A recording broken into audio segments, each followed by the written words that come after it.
ko. Ano?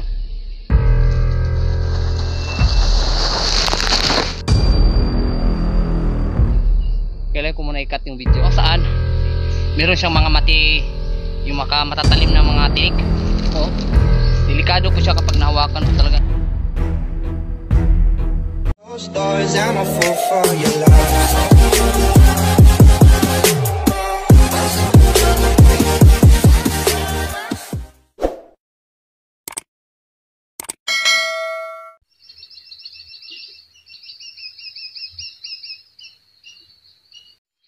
What's up mga kapeps? So for today's video mga kapeps ay nandito tayo ngayon sa bundok. Oh, tawagin na lang natin na jungle para social naman. Gago! Nandito tayo sa bundok to discover a lot of species at iba't ibang uri ng mga halaman na nandito. So hindi natin patagalin, simulan na natin. Let's go!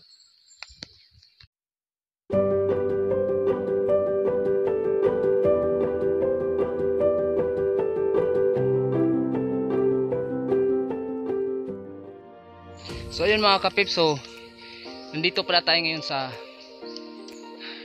gitna ng gubat. At may nakita akong halaman na kung saan mag-ingat po talaga tayo na hindi pa natin siya mahawakan kasi grabe talaga, napakatalim talaga ng kanyang mga tinik. Oh no!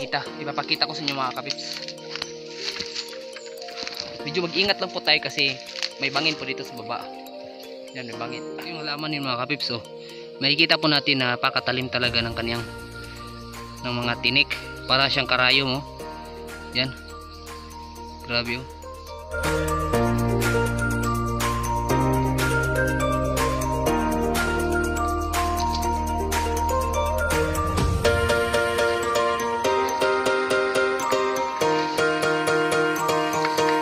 Yan, so kailangan muna nating magpahinga dito mga kapips kasi masyadong makati mga kapips, yung mga halaman makakati. Tapos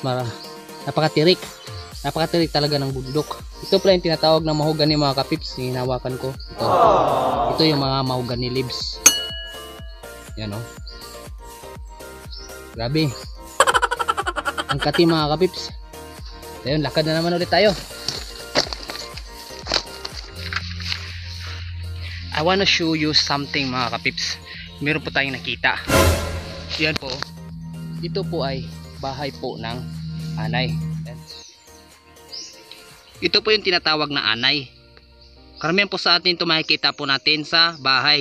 Ito po yung dahilan kung bakit po nabubulok po yung haligi po ng ating bahay. Dahil po dito. So ayan. Napakarami pong mga anay dito sa bundok.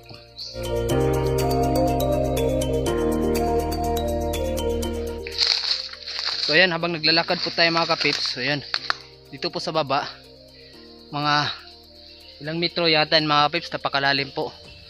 Talagang pag nahulog tayo dyan, delikado yung buhay po talaga natin.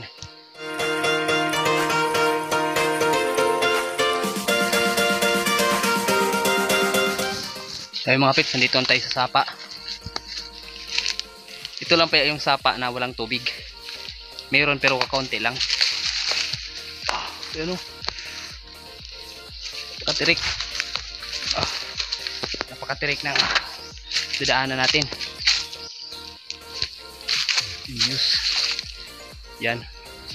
Dito sa gubat mga kapips ay kailangan lang talaga nating mag-ingat dahil maraming mga ahas at mga iba-ibang mga hayop na delikado para po sa atin.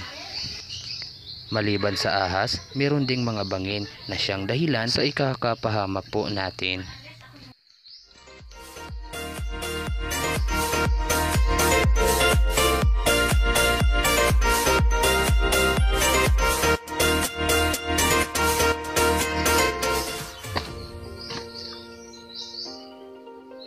Gabi mga kapips, iba talaga yung sariwa ng hangin, iba talaga yung nature, yung nasa bundukan pa tayo compare po doon sa city, sa syudad. Kasi dito fresh yung hangin, tapos nakakapag-relax ka talaga, baga nalimutan mo yung problema mo, yung na-imagine mo parang nasa sinaunang panahon ka. Iba talagang experience kapag nandito tayo sa bundok. Napakahirap talaga ng daan dito mga kapips. Kasi matirik, nasa bundok pa. Yan. Meron ako nakita. Uy mga kapips, merong pinya dito. Kaso, maliit pa siya. Kakaano pa lang yung pinya. Ito yung pinya mga kapips. Yan o. So ayun mga kapips, dahil wala pa tayong nahanap na kakaibang uri ng hayop talaga or kakaibang uri ng nilalang kagaya ng makikita natin sa gubat, gusto ko muna ipakilala sa inyo ang ito yung tinatawag na gabi-gabi. Nung unang panahon nung uso pa yung bintahan po ng bulaklak, ay marami pong naghahanap ng gabi-gabi. Kagaya nito. Wow! Marami nang interest na bibili ng mga ganyang uring bulaklak yung gabi-gabi. So ngayon wala na kasi hindi na kasi mabinta yung mga ganitong bulaklak. Yan, marami pong ganito sa gubat. So yun mga kapips, meron po tayong nahanap na kakaibang uri ng puno kung saan meron siyang mga mati, yung matatalim na mga tinik. Ito po, delikado po siya kapag nahawakan po talaga natin, talagang masusugatan po talaga tayo. Yan o. Lapitan po natin. Paglalakad po natin mga kapeps, ito meron na kayo nakita ang kakaibang bulaklak. Medyo nasa taas lang po siya. So kailangan nating akyatin. Yan. Pakikita ko sa inyo kung anong klaseng bulaklak ito.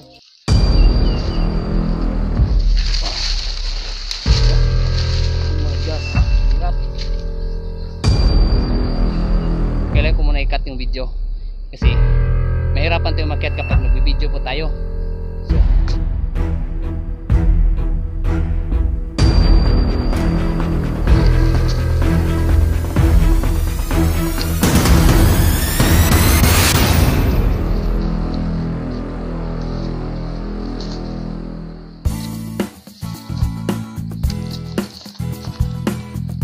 Well, sa yun nga, nakita po talaga natin yung pinag-anuhan talaga ng bulaklak. Ito. Wow! Umuyin nga natin. Mabango kayo ito. Mabango siya. Meron siyang amoy talaga.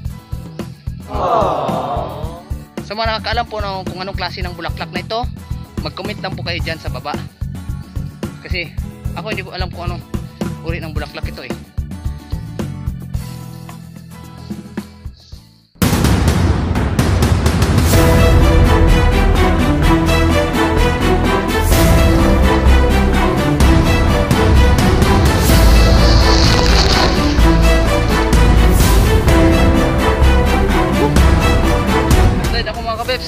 Ganito po yung itsura natin. Ayan o. Grabe. Tayo.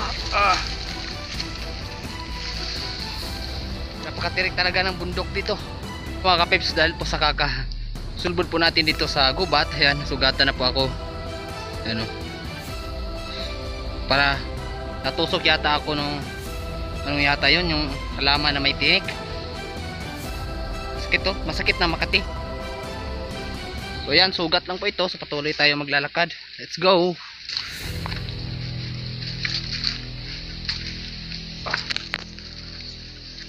Ano? Yun lang po yung inaapakan yung mga pips. Napakalalim. Kahirap. Wala.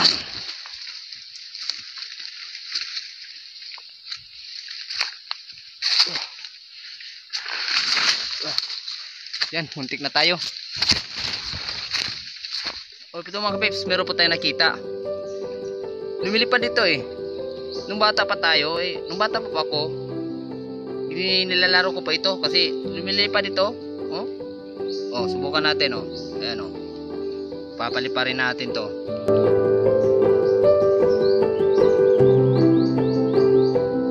So yan, meron po tayong nahanap mga kapips. Ito, malit lang po siya. Kasi napanood ko po to sa TV, kinakain itong langgam na ito. Matamis daw ang lasa nito, kaya subukan natin kung anong lasa ng langgam na ito.